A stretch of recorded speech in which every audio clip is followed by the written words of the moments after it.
I think people focus on how good they look on a camera, whereas mine's a little bit the opposite. It doesn't look that good on a camera, but you look underneath in the driveline and the engine, and that's all up to spec. So for me, it's about how they drive, not really about how they look. A Cummins with 300 horsepower does 1 million kilometres happily.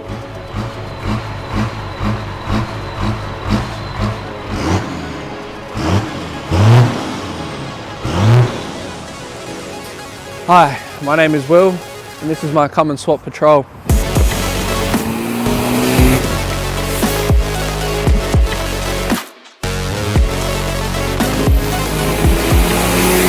What made me buy this Patrol?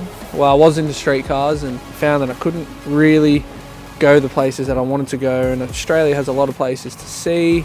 You really need a four-wheel drive to be able to see those places.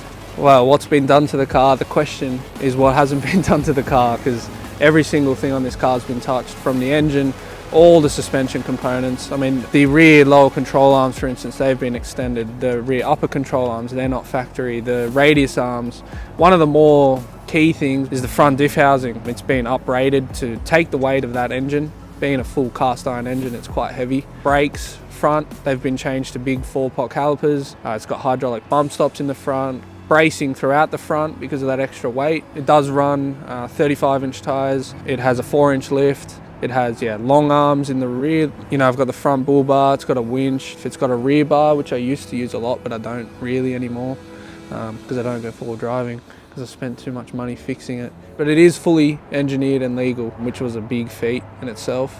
My favourite part about the car is a pretty easy one. It's definitely the engine.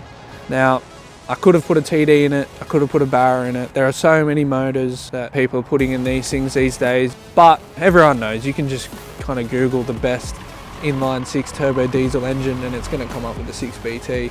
The reliability is something that I obviously really wanted. I didn't want to go through all this effort and then only end up with a small amount of power. This thing does make about 300 horsepower and about 1100 newton meters, but it makes that at 1700 RPM. So it's just off idle. It's so usable.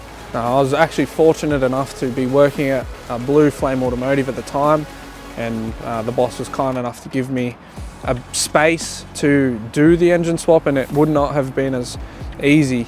Now, what's next for the car? Obviously the chassis, the suspension, all that's done. The one thing that has always been on my mind and bothered me a bit is the body, and I do want to remove the body, take it all apart and just look at it and just fix it, repaint it, get rid of all the dents, the guard, but the body is definitely the next thing.